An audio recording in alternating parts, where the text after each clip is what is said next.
오늘 본문의 말씀을 통해서 너희의 행실로 구원 얻게 하려 함이라 라고 하는 제목으로 말씀을 함께 나눌 수 있도록 하겠습니다.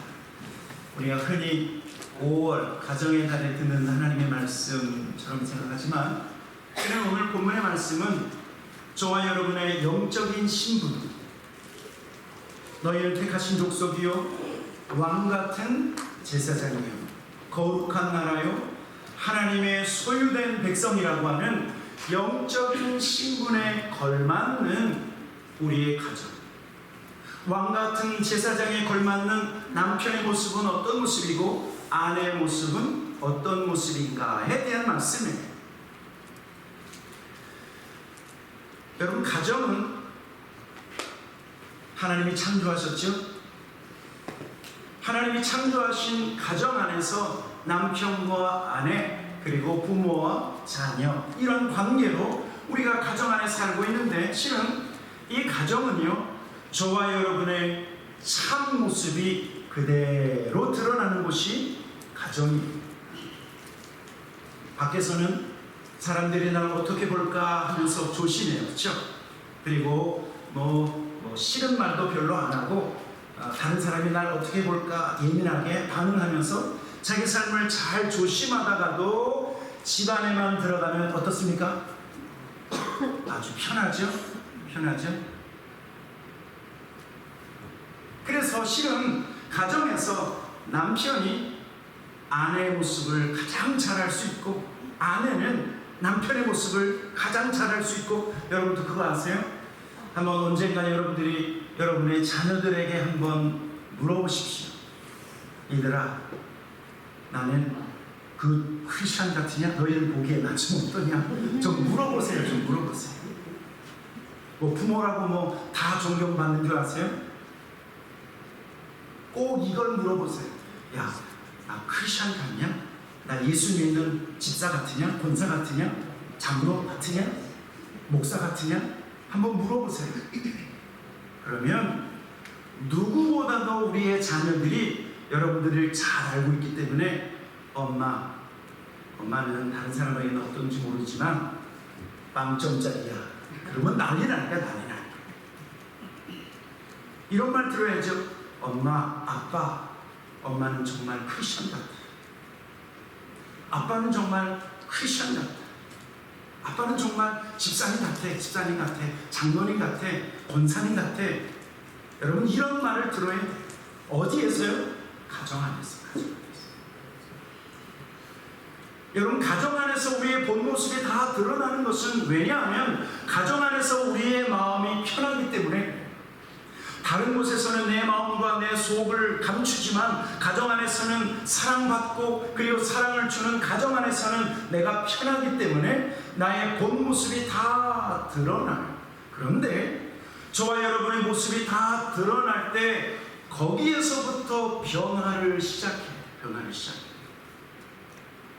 바깥에서부터 변화를 시작하는 것이 아니라 우리의 가정 안에서 남편 앞에서 아내 앞에서 우리의 자녀들 앞에서 우리의 변화를 시작해야 여러분의 가정 안에서요 여러분들을 응원하는 남편의 응원과 아내의 응원과 자녀들의 응원이 있을 거예요.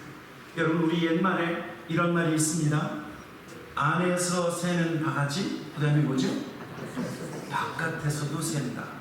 그러면 어디에서 새는 바가지를 막아야 돼요? 집안에서. 그래서 실은 변화의 시작은 바깥이 아니라 변화의 시작은 안에서 이루어집니다. 그래서 남편들은 아내에게 먼저 인정받아야 되고 아내들은 누구에게 먼저 인정받아야 돼요? 남편. 그리고 여러분, 부모들은 바깥에 있는 집사님에게 무슨 권사님에게 물어보지 마세요. 여러분들의 자녀들한테 물어보세요. 자녀들에게 인정을 받아야 된다는 사실. 여러분, 저와 여러분이 남편으로서, 아내로서 또는 부모로서 인정받기 원한다고 하면 오늘 말씀에 귀 기울여야 돼요. 첫째로 오늘 하나님은 무엇을 말씀하냐면, 아내 된 자들아 자기 남편에게 어떻게 하라고요? 순종하라 라고 말씀하고 있어요. 우리 한번 오늘 본문의 말씀 베드로전서 3장 1절과 2절 다시 한번 읽어보도록 하겠습니다. 같이 읽겠습니다. 시작. 아내들아 이와 같이 자기 남편에게 순종하라. 이는 혹 말씀을 순종하지 않는 자라도 말로 말미암지 않고 그 아내의 행실로 말미암아 구원을 받게 하려 함이니 너희의 두려워하며 정결한 행실을 행하라. 여러분, 오늘 성경은 아내된 분들에게 무엇을 요구합니까? 순종을 요구해요. 여러분, 기분은 좋지 않죠? 여러분, 실은 언짢을 수 있어요. 왜냐하면 여러분, 성경은 저와 여러분을 차별하지 않습니다. 남편과 아내를 차별하지 않습니다. 종과 주인을 차별하지 않고 유대인과 이방인을 차별하지 않아요. 우리는 예수 그리스도 안에서 동일한 가치가 있고 누구도 차별할 수 없는 평등한 관계가 예수 안에서 이미 이루어졌어요. 갈라디아서 3장 28절에 보니까 이런 말씀이 있어요. 너희는 유대인이나 헬라인이나 종이나 자유인이나 남자나 여자나 다 그리스도 예수 안에서 뭐라고요? 하나입니다. 이것은 남자나 여자나 동일하다, 차별이 없다라고 말씀합니다. 그럼에도 불구하고 아내들아 남편에게 순종하라 라고 하신 것은 가정 안에 하나님이 세우신 질서를 따라서 순종하라 라고 하신 말씀이에요. 그런데요, 여러분, 하나님께서 아내들에게 남편에게 순종하라 라고 얘기할 때 여러분, 이것은요 남편이 잘하든 못하든 나한테 잘 대우하지든 나를 사랑하든 그거하고 상관없이 남편에게 어떻게 하라고요? 순종하라.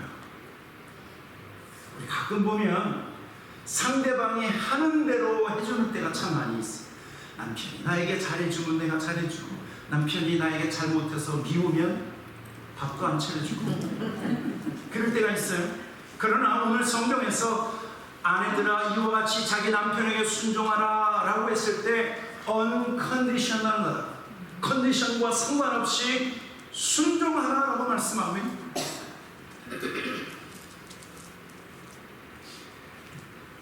여러분, 하나님의 명령이기 때문에 순종해야 돼요. 그래서 여러분들이 남편에게 순종할 때는 더 큰 의미가 있는데, 남편에게 순종할 때는 남편에게 순종하는 것으로 끝나는 것이 아니라 하나님께서 순종하라고 하신 그 말씀에 순종하는 거예요.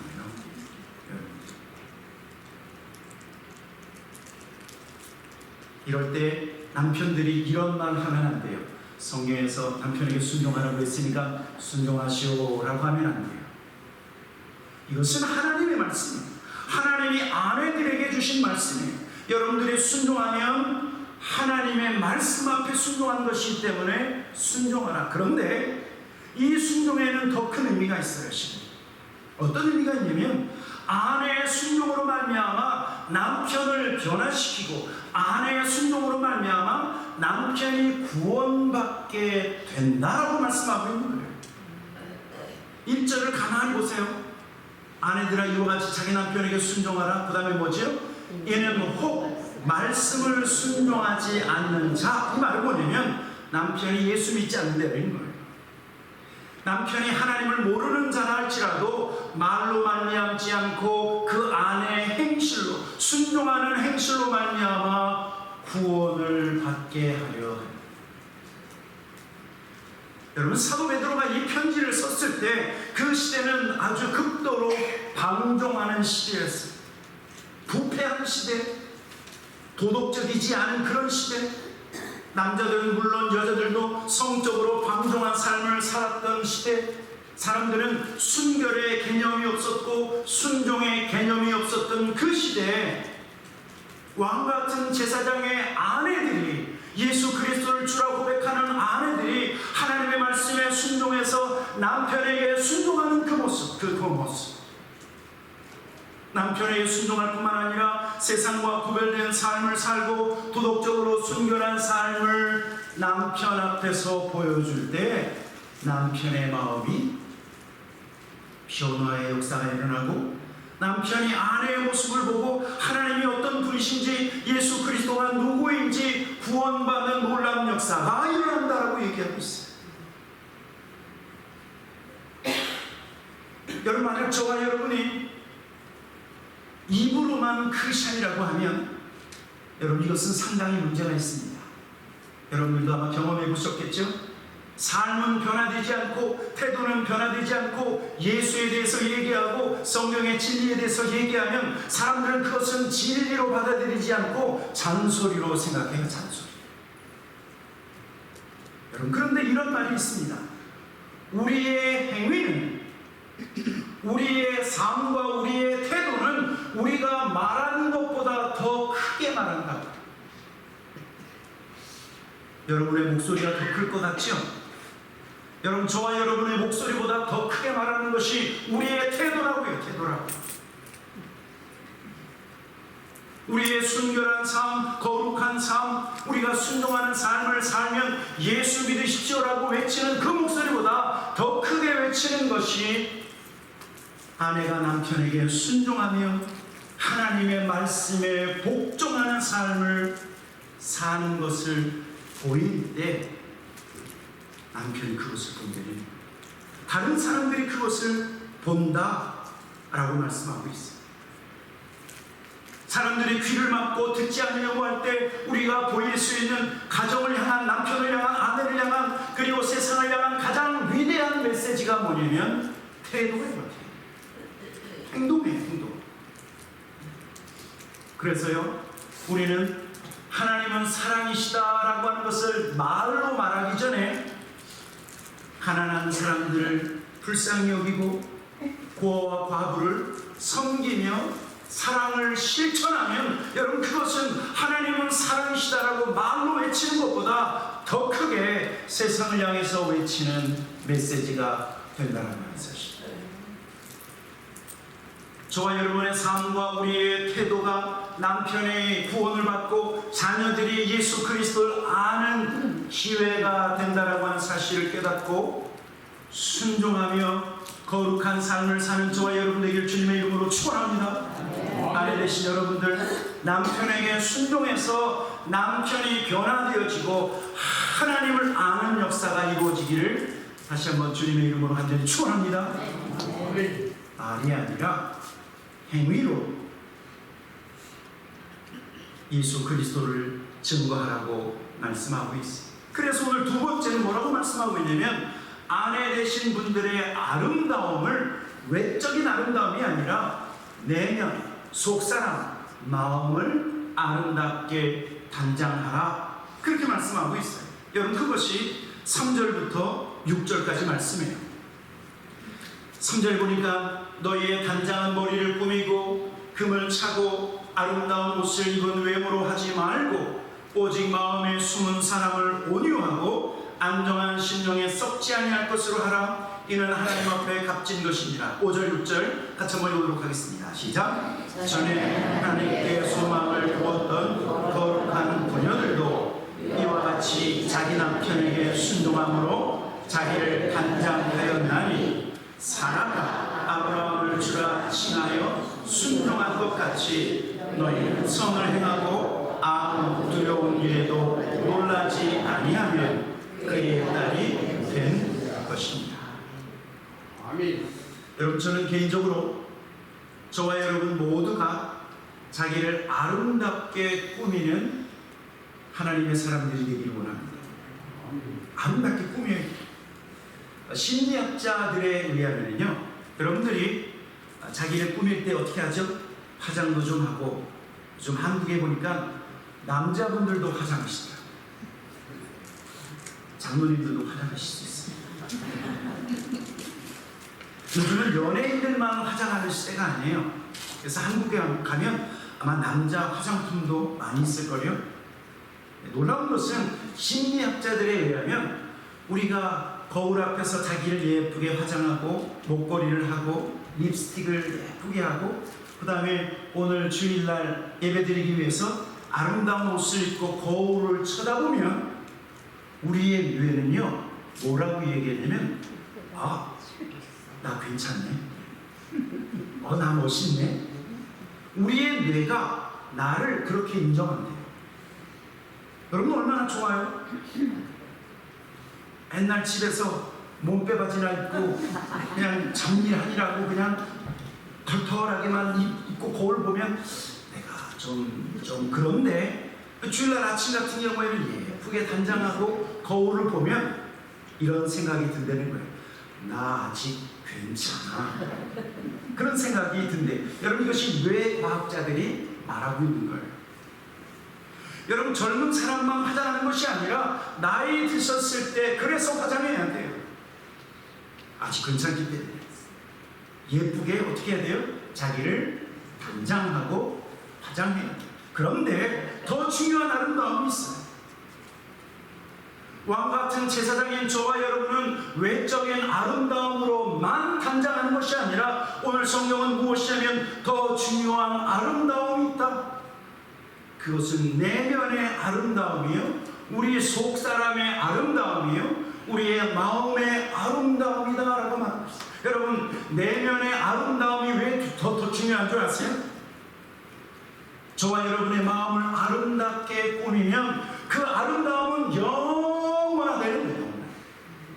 예수님 앞에 설 때까지 예수 그리스도의 아름다운 심으로 우리의 마음을 아름답게 단장하면 그 아름다움은 영원하지만 우리의 외적인 아름다움은 저녁에 가셔서 화장을 지울 때 실감하죠? 잠깐이라고 해요. 잠깐. 어제보다 그 다음날 오늘보다 내일 눈가에 주름이 자글자글 더 확실히 보이죠? 우리의 외적인 아름다움은 잠깐이지만 그러나 우리의 내면은 영원하기 때문에 오늘 성경은 무엇을 말씀하고 있냐면 너희의 아름다움은 머리를 꾸미고 금을 차고 아름다운 옷으로 입는 외모로 하지 말고 오직 마음에 숨은 사람 속사람 우리의 마음을 아름답게 단장하라. 그렇게 말씀하고 있어요. 더 중요한 이유가 있어요. 요즘 우리가 수요일마다 마음 코칭을 하고 지난 수요일에도 제가 잠깐 말씀을 전했는데 왜 저와 여러분이 마음을 아름답게 해야 되냐면 하나님이 저와 여러분의 외모를 보지 않기 때문에 어디를 보실까요? 마음을 보시기 때문에. 사무엘상 16장에 보면 하나님이 사무엘 선지자에게 뭐라고 얘기했냐면 이때가 언제냐면 이제 하나님이 사울 왕을 버리셨어요.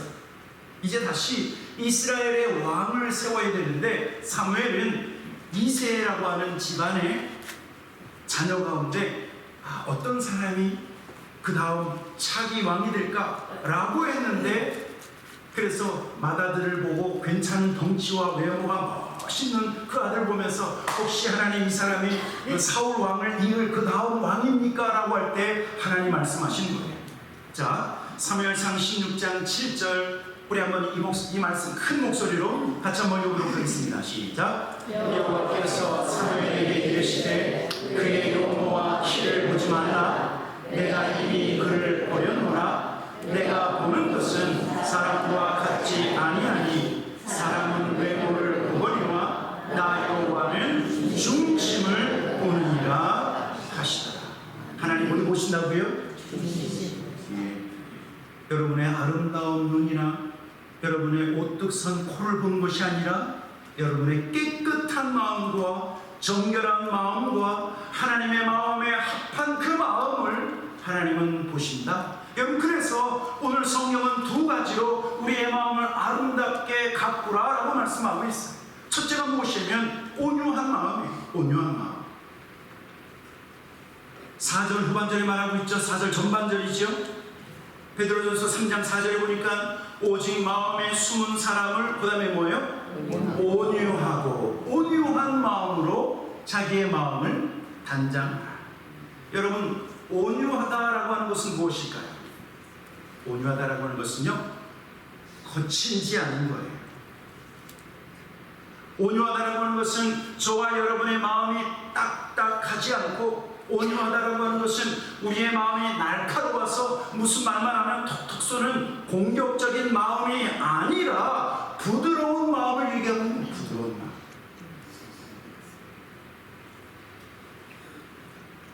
나에게 잘해주는 사람이나 나를 향해서 공격하는 그 모든 사람을 향해서 부드러운 마음으로 대하는 것이 바로 온유한 심령, 온유한 마음이다, 친절한 마음이다 라고 말하고 있습니다. 여러분, 저와 여러분은 우리의 외적인 아름다움으로 자기를 단장하는 것이 아니라 우리의 마음을 온유한 마음, 너그러운 마음, 부드러운 마음, 친절한 마음으로 우리의 마음을 단장하라. 여러분, 이 온유한 마음이 왜 중요한 줄 아십니까? 이 온유한 마음이요, 예수님의 마음이기 때문에 그래요. 예수님께서 이렇게 말씀하셨어요. 마태복음 11장에 보니까 수고하고 무거운 짐진 자들아 다 내게로 오라, 내가 너희를 쉬게 하리라. 29절 같이 읽겠습니다. 시작. 나는 마음이 온유하고 겸손하니 나의 멍에를 메고 내게 배우라. 그리하면 너희 마음이 쉼을 얻으리니. 여러분, 예수님의 마음은 어떻다고요? 온유하다. 예수님의 마음은 온유하고 겸손하다는 거예요. 그런데 그 다음에 이사는 말씀이에요. 나는 마음이 온유하고 겸손하니 나의 멍에를 메고 내게 배우라. 그리하면 너희의 마음이 쉼을 얻으리니. 여러분, 이 온유함은 어떤 것이냐면, 내가 비록 멍에를 메고 있고 어려운 일이 나에게 있지만, 일반적인 사람은요, 멍에를 메고 어려운 일이 있으면 짜증이 나요. 멍에를 메고 힘든 일이 있으면 누가 나한테 얘기하면 톡 쏘면 똑같이 받아쳐요.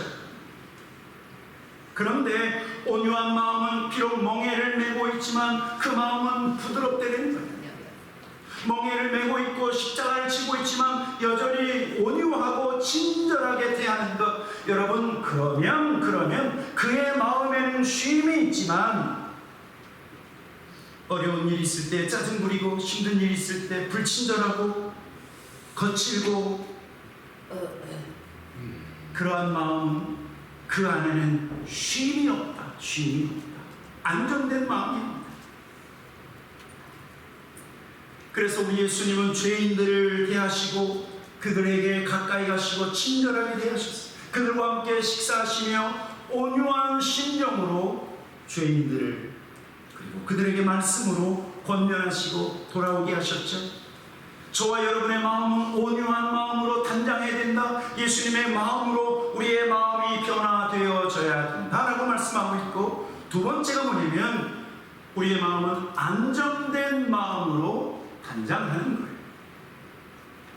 안정한 심령에 썩지 아니할 것으로 하라. 이는 하나님 앞에 값진 것입니다. 여러분, 안정된 심령이라고 하는 것이 무엇일까요? 안정된 심령, 호수와 같이 잔잔한 마음이에요. 여러분, 태평양 바다에서 거친 파도와 같이 무슨 일이 있으면 마음이 요동하는 것은 안정된 심령이 아니에요. 외적으로 무슨 말을 듣거나 아니면 어떤 환경이 있을 때 우리의 마음이 요동하는 것은 안정된 심령이 아니지만, 누구의 말을 들었다 할지라도 속이 뒤집어지지 않고 하나님 주시는 참된 평안으로 그 마음이 평안을 누리고 안정될 때, 여러분, 이것은 아내들의 아름다운 모습이다. 아름다운 마음의 모습이다 라고 말하고 있는 거예요. 제가 생각할 때 왜 하나님께서 아내들에게 온유한 마음과 안정된 마음을 요구하시는가? 왜냐하면요, 실은 남편들이 여러분들한테 얘기를 다 안 해서 그렇지, 남편들은 바깥에서 이런 일 저런 일 하면서 마음이 요동칠 때가 한두 번이 아니에요. 아마 한국에 계신 분들은 직장 생활하다가 집에 돌아올 때쯤 내가 이 직장을 때려쳐 마라 아마 그럴지도 몰라요. 비즈니스를 하다 보면 너무나 어려운 일 때문에 아주 심한 고민을 가지고 있을 때, 여러분, 집에 들어오면 누구에게 위로받기 원할까요? 근데 만약에 바깥에서 일을 하다가 마음이 심하고 어떤 손님한테 뭐 이런저런 이야기 들어서 마음이 어려운데 집안에 왔더니 아내가 더 파도 치듯이 요동치듯이 그렇게 하면 남편의 마음은 갈 데가 없어. 쉴 데가 없어. 왜 하나님께서 남편에게 아니라 아내들에게 안정된 마음으로 자기의 마음을 아름답게 가꾸라고 말씀하고 있냐면, 요동하던 남편의 마음이, 요동하던 우리의 자녀들이 집안에만 들어오면 엄마에게 위로받고 아내에게 위로받고 여보 괜찮아 이런 소리 듣기 원한다는 거예요. 저도 제 아내한테 자주 하는 말입니다. 여보 괜찮아 괜찮아 괜찮아.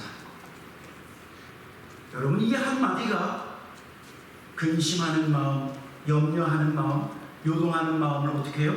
잠잠하게 할 수 있어요. 아내 되신 여러분, 남편과 함께 요동하는 것이 아니라, 들썩이는 것이 아니라 안정된 심령으로 자기 자신을 단장하시기를 주님의 이름으로 간절히 축원합니다. 아멘. 아멘 하셔야 돼요. 아멘 하셔야 돼요. 그래서 오늘 여기 보니까 성경에 나와 있는 믿음의 여인들이 자기 자신의 내면을 아름답게 꾸미고 남편에게 순종했다라고 말씀하고 있어요. 오늘 말씀을 듣고 아내 되신 여러분들은 자기 자신의 마음을 좀 잘 설치하시기를 주님의 이름으로 간절히 축원합니다. 어떤 분은 나 남편이 없어서 상관없어요 라고 하시는 분들은 자녀를 위해서, 자녀들을 위해서 하나님이 생각나게 하셨어요. 자녀들을 위해서 우리의 마음을 평안한 마음으로, 안정된 마음으로 생각해 보세요. 자녀도 부모한테 무심한 것 같지만 속마음을 이렇게 얘기하면 자녀들도 힘들면 누구한테 전화하죠? 부모한테 전화해요. 그럴 때 여러분들 같이 동요하고 같이 들썩썩거리고 같이 파도를 치는 것이 아니라 괜찮아 괜찮아 잘 될 거야 잘 될 거야, 안정된 심령으로 우리가 위로해 줘야 된다는 사실. 그리고 세 번째, 오늘 하나님은 남편들에게 말씀하죠. 남편들아 이와 같이 지식을 따라 아내와 동거하고 그를 귀히 여기라 라고 말씀하고 있어요. 우리 7절 우리 마지막 같이 한번 읽도록 하겠습니다. 7절 같이 읽겠습니다. 시작. 남편들아 이와 같이 지식을 따라 너희 아내와 동거하고 그를 더 연약한 그릇이요 또 생명의 은혜를 함께 이어받을 자로 알아. 귀히 여기라. 이는 너희 기도가 막히지 아니하게 하려 함이라. 여러분, 사도 베드로가 이 말씀을 할 때 그 당시 사회는 어떤 사회냐면 남편 중심, 남자 중심의 사회였었어요. 미국에 오신 여러분 모두를 주님의 이름으로 축복합니다. 얼마나 감사한지. 그 당시는 남자 중심이었기 때문에 아내들은 어떻게 보면 남편의 소유야, 소유처럼 여겨지던 시대에 하나님이 뭐라고 말씀하고 있어요? 남편들아 이와 같이 지식을 따라, 이 지식은 하나님의 말씀을 아는 지식을 따라 아내와 동거하라 라고 말씀하고 있는 거예요. 여러분, 남편들의 첫 번째 태도가 무엇이냐면 지식을 가지려는 거예요. 하나님의 말씀에 지식을 갖고 아내와 동거하고 결혼 생활을 하라고 말씀하고 있습니다. 여러분, 아직도 많은 남편들이요, 하나님의 지식이 아니라 문화에 따른, 우리나라 문화가 무슨 문화죠? 유교 문화죠. 그래서 남존여비 사상이 아직도 있어요. 그래서 아내가 뭐 좀 말을 하려고 하면 이러신 분들이 가끔 있어요. 그런 분들 많이 돌아가셨겠지만 아직도 어디서 여자가 나대냐고 막 그래요. 여러분, 이것은요 말씀을 따라 아내와 동거하는 것이 아니라 문화를 따라 동거하는 거예요. 어떤 사람은 개인의 가치관을 가지고 아내와 동거하는 사람이 있어요. 여러분, 오늘 성경은 남편들아 이와 같이 하나님의 말씀의 지식을 따라 너희 아내와 함께 동거하라 라고 말씀하고 있어요. 여러분을 아내를 대할 때 기준이 자기가 아니라, 문화가 아니라, 우리가 살고 있는 이 시대의 어떤 환경이 아니라 하나님의 말씀을 따라서 아내를 대우하라고요. 그러면 그 하나님의 말씀이 뭔 줄 아십니까? 에베소 5장에 보니까 이런 말씀이 있어요. 에베소 5장 25절, 우리 남편들만 같이 큰 목소리로 같이 한번 읽어보도록 하겠습니다. 같이 읽겠습니다. 시작. 남편들아 아내 사랑하기를 그리스도께서 교회를 사랑하시고 그 교회를 위하여 자신을 주심같이 하라. 어떻게 아내를 사랑하라고요? 예수님이 교회를 위하여 십자가 위에서 죽은 것처럼 아내를 위해서 섬기고 죽으라고 말씀하고 있어요.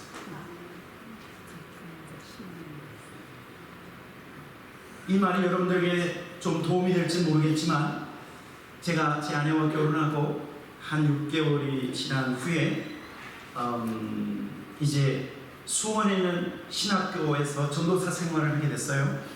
처음으로 그때 제 기억에 그때가 처음이에요. 제 아내하고 부부싸움을 했어요. 제 아내는 그러더라고요. 여보, 그건 부부싸움이 아니라 당신이 나를 일방적으로 뭐라고 그랬대. 근데 저의 기억은 부부싸움이에요. 그런데 그때 제가 큰 충격을 받았어요. 내가 사랑하는 내 아내하고 부부싸움을 해? 그것이 나한테 충격이었어요. 그래서 제가 내가 뭔가 잘못됐다고 믿고 말씀을 보기 시작했어요. 말씀을 본 것이 고린도전서 13장 사랑장이에요. 사랑은 언제나 오래 참고, 그 다음에 사랑은 온유하며 시기하지 아니하며 자기의 유익을 구하지 아니하며 무례히 행하지 아니하며. 여러분, 제가 그 말씀을 읽으면서 무엇을 깨달았냐면, 내가 여태까지 내 아내를 내 방식으로 사랑했구나라고 하는 사실을 깨달았어요. 그냥 내가 좋아하면 사랑하는 거라고 생각했어요. 사랑하면 뭐 갖다 주고 사랑하면 사랑해, 그렇게 말하면 된다고 생각했어요. 그것은 내 방식이에요. 내 방식. 그런데 하나님의 사랑은 오래 참는 것이 사랑이고, 그 사람을 향하여 온유하게 대하는 것이 사랑이고, 시기하지 않고 무례히 행하지 아니하고 자기의 이익을 먼저 생각하는 것이 아닌 것, 그 사람의 이익을 먼저 생각하는 것이 사랑이라고 말씀합니다. 여러분, 신학교 1학년 1학기 여름방학이 됐을 때 그 말씀을 보고 제가 얼마나 큰 깨달음을 했는지 알아요? 내 생각대로 사랑하는 것이 아니라 하나님의 말씀, 지식의 말씀을 따라서 사랑해야 된다는 하는 사실을 알았어요. 그때부터 제가 뭘 했냐면 오래 참는 거예요. 아내를 향해서 오래 참고 온유하게 대하고, 그리고 나의 이익보다는 아내의 이익을 먼저 생각하려고 노력해.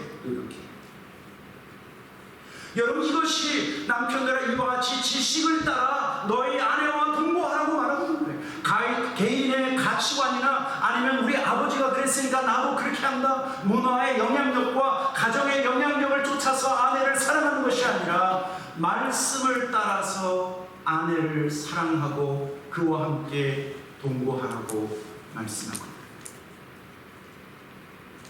그러니까 어쩌면요, 우리가 마지막 날 주님 앞에 섰을 때 이런 질문을 받을 수도 있어요. 너는 내 말대로 살았냐? 네 마음대로 살았냐? 그거 무엇일 것 같아요.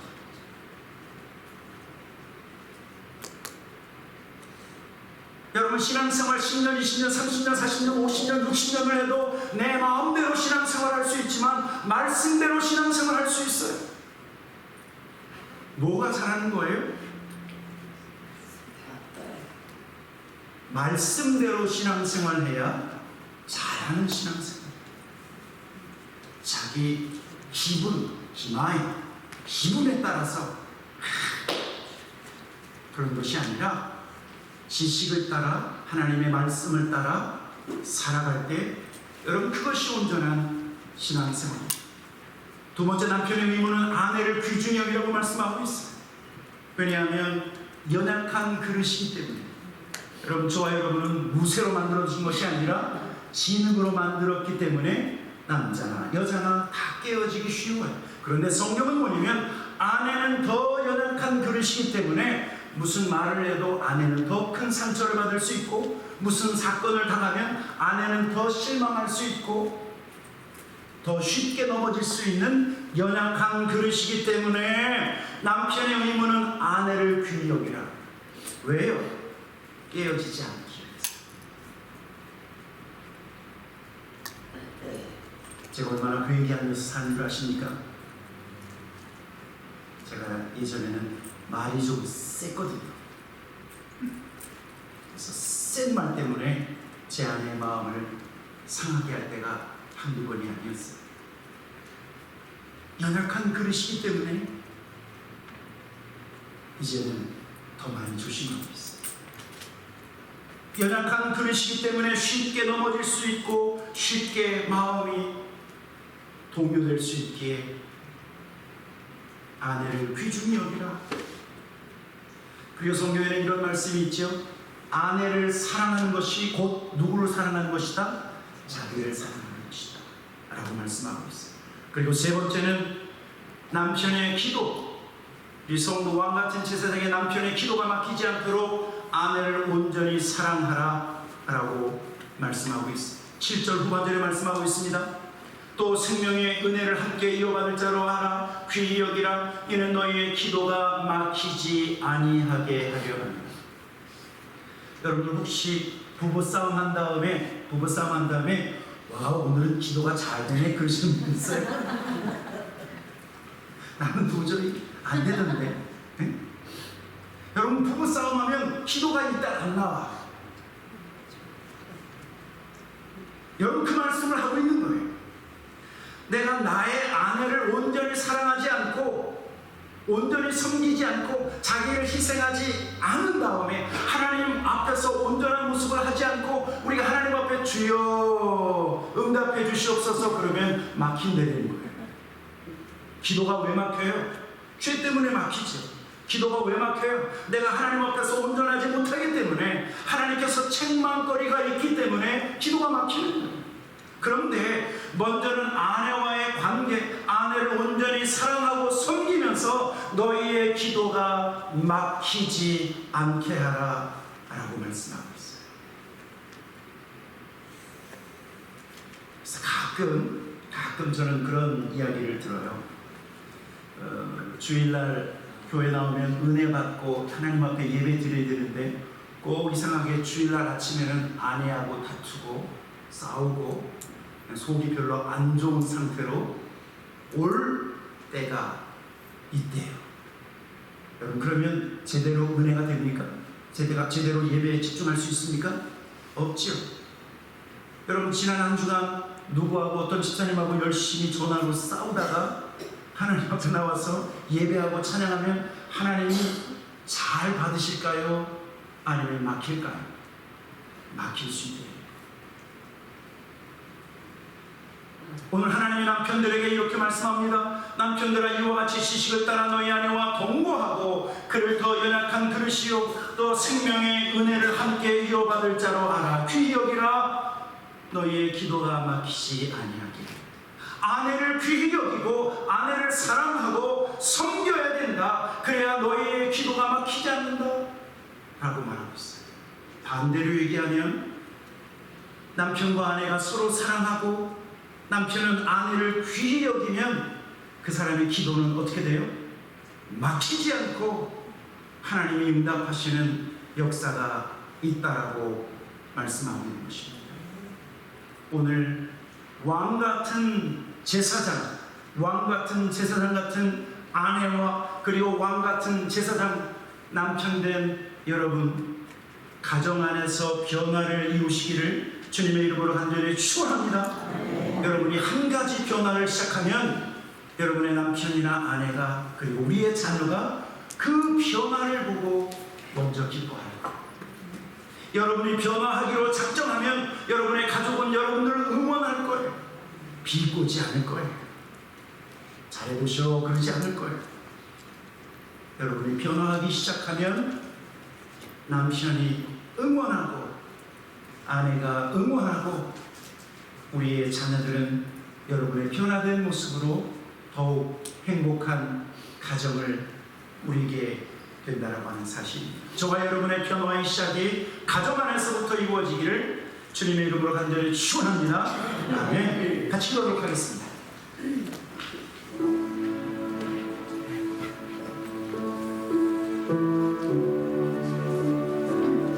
한번 이렇게 같이 기도했으면 좋겠습니다. 하나님, 나의 삶을 변화시켜 주시옵소서. 나의 마음을 정결하게 해주십시오. 나의 행실로 말미암아 누군가 구원받게 해주십시오. 내 남편이 예수님을 모르면 나의 삶을 통해서 구원받게 해주십시오.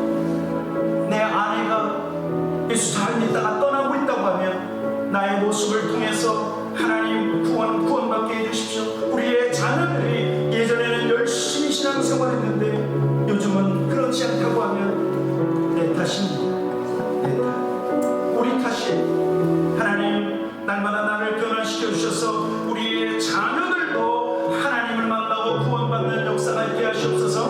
우리 한번 이것을 위해 삽심으로 같이 기도하겠습니다.